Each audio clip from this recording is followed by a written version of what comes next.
Your selfishness is the only limitation to your potential. Your selfishness is the only limitation to what you can achieve.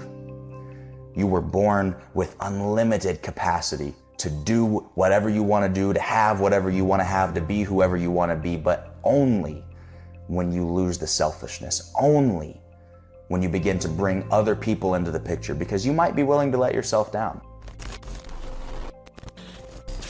These days, it seems like people shirk responsibility. People don't want to be the leader. People don't want to be the person in charge. People don't want to be viewed as the person that's setting the example or setting the standard for everybody else. It's like people are scared of this responsibility of leadership. But the harsh reality is that we're all leaders. And it doesn't matter what position you play in society. It doesn't matter what position you play in your company or your team. It doesn't matter if you want to be a leader or not. It doesn't matter who you are, where you come from, or your socioeconomic status. You are a leader whether you want to be or not. When I was 17 or 18 years old, I was a gymnast and I used to coach at this gymnastics camp out in the middle of nowhere in Tennessee. And we had this one little girl who was 8 years old when she went to camp. And she was the most innocent, just beautiful soul that you've ever met. And she had the best week of her life. And the office gets a call from her mother. She said, I'm on my way there to pick her up. She said her father, my husband, just got in a car accident and passed away. And we were all completely shocked. And the little girl had no idea, and we were just sitting there waiting for her mother to arrive. She had to drive 8 hours from across the country. The entire time we're just waiting. This 8-year-old little girl's life is about to change forever.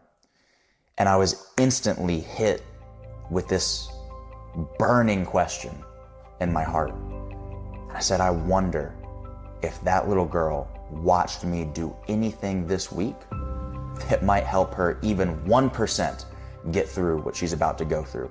I want to know, did she watch me lead people? Did she watch me handle adversity? Did she watch me conquer a challenge? Did she watch me in a moment of frustration and anger and sadness or whatever was going on with me? Did she watch me handle myself, conduct myself in such a way that might make it just 1% easier to deal with the biggest tragedy of her life that is about to happen? Somebody's looking to you as an example. And it might be completely subconscious. It might be somebody you've never even met. It might be somebody at the gym that you go to every single day and they watch how you do those sets and they watch how you handle it when it gets difficult. It might be somebody at work. It might be one of your employees or your coworkers, but somebody watches the way that you react under stress, under pressure, under adversity and opposition, and they're looking to you to set the example. Whether you want to or not, you are setting an example for somebody. The only question you have to ask yourself is, what type of example do you want to set? You can try and shirk off this responsibility of being a leader, or since it's going to happen anyway, since you're going to be a leader anyway, you can embrace that responsibility. You can embody that responsibility. You can take on that responsibility willingly and openly, and you can treat it as an obligation, because once you do, you will be able to outcompete anybody else. Because until you begin to view leadership as your responsibility, as your obligation that you are expected to execute with excellence, you can't compete with somebody like me. You can't compete with somebody that was born, that was built, that was put on this earth to help people. I was put here to make an impact. I was put here to help others. I was put here to lead. If you get to a point where you surround yourself with certain people, where you know that people are watching you, where you know that there's people counting on you, where you know that you're setting an example, when you get to a point when you're not willing to let them down, your life is going to go to a whole nother level. And the great part about it, the great part about being a leader, is that when your life goes to another level, the lives of everybody around you goes to another level. Your spouse's life goes to another level. Your kid's life goes to another level. Everybody who's watching you, their life goes to another level. And I don't care if they're watching you in admiration or if they're watching you to hate on what you're doing. Everybody goes to another level. That's the beauty about being a leader. But here's the challenge. You gotta lead me before you can lead we. I'll say that one more time. You have to lead me before you can lead we. You have no authority over anybody else until you have authority over yourself. Stop trying to advise other people until you get your life under control. That's why I'm telling you it starts with you. It starts with the example that you set. It starts with the way that you conduct yourself, the way that you carry yourself, the way that you handle adversity, the way that you handle hard times and opposition. That's the measure by which you should judge yourself. Now, everybody can do it, but not everybody will do it. But here's the formula. I promise you, this formula will take you as far as you want to go if you would just implement it and execute it. It's 3 steps. Number 1, vision. Number 2, values. Number 3, volume. Vision. What do I mean by vision?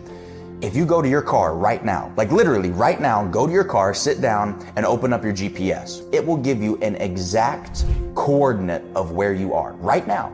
It'll give you an exact position. It'll tell you latitude and longitude. It'll tell you within a couple of feet where you are on the planet. But here's the challenge. Until you give it a destination, it's useless. All of those satellites that are up in the air triangulating your position and all the math and science, and it's beaming this information back down to the earth, it's all completely and utterly useless until you give it a specific destination, an exact address of where you want to go. Until it has that, it can't create a path for you. And so many of us waste so much time trying to chart a path, trying to figure out a step-by-step formula, trying to figure out exactly how we're going to get somewhere when we don't even have an exact idea of where we want to go. You've got to have a vision. So get specific for me. Exactly how much money do you want to make? Exactly how big do you want your business to be? Exactly how many employees?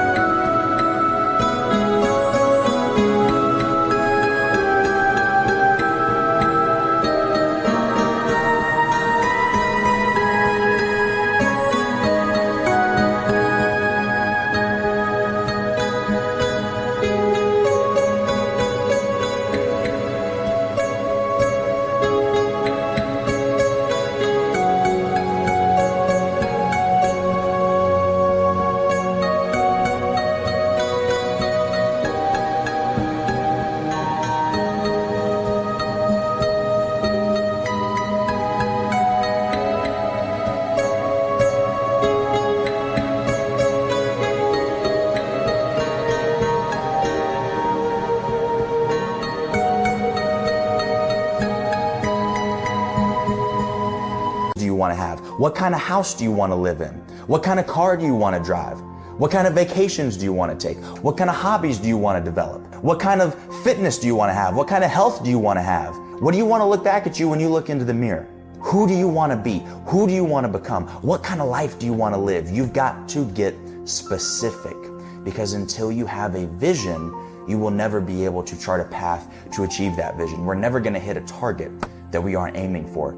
Now, once you've got the vision, we need to start reverse engineering this with our values. And we have to ask ourselves the question, now that we have this vision, who must I become to achieve that vision? What kind of values would I have to have? What kind of beliefs would I have to have if I wanted to make this vision become a reality? What kind of behaviors and actions would I have to do? What would I need to think about? What kind of habits and routines would I need to have if I want to make this thing become a reality? So you can literally have a vision, reverse engineer it, and that becomes your plan. And you just say, okay, instead of thinking about all the different things that I need to do, why don't I just focus on all the different things that I need to become? Because when you become the right person, then the actions that you're going to do will come naturally to you. See, you can try and go work hard. You can try and be dedicated. You can try and be committed.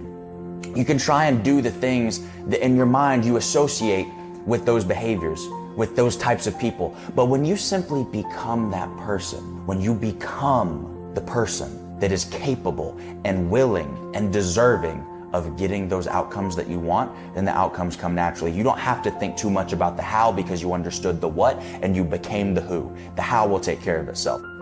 So do me a favor, focus on the vision, focus on the values, and then focus on the volume. It's so funny when people come up to me in the gym and they'll say, how'd you get those arms? How do you look like that? And they expect me to tell them some sort of secret, some sort of tactic, some sort of technique or strategy.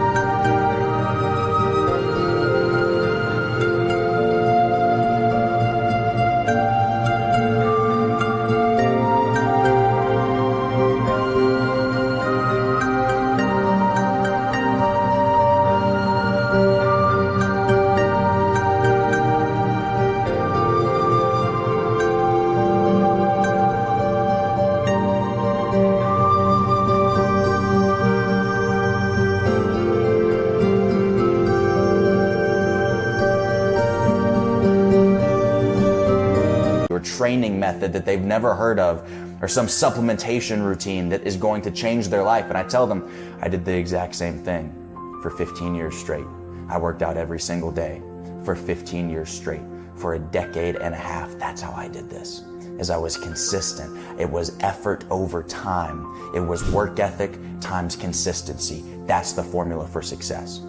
So, vision, values, volume. If you follow that 3-step formula, I promise you that you can figure out how to accomplish anything that you want. Now, here's the reality though. We all have the ability to lead. We all have the ability to follow that formula. We all have the capability of doing that, but most of us won't do it. Most of us live our whole lives stuck in possibility and potential instead of purpose and performance. Most of us stay stuck, capable of so much, but actualizing very little of that potential. I was afraid of what somebody else was going to judge me off of because of my past, because of what I had done, because I hadn't always been this person. Somebody was going to bring all that stuff back up and they were going to keep me there. And it's such a crazy mindset. It's not going to be easy. It's not an easy process. This pruning process is painful. There is somebody in this world who is suffering because they haven't experienced your leadership. There is somebody in this world because you haven't shared your story, because you haven't inspired somebody, because you haven't reached back to help somebody else through what you may have already gone through, because of who you may have been. You are uniquely equipped to help somebody else and you haven't done it. They are waiting for the experience that only you are uniquely equipped and qualified to use to help them, because somebody's stuck down there right now and they need the advice, they need the perspective, they need the empathy from somebody who's been there before. Lead yourself, lead others, and together we can make the world a better place.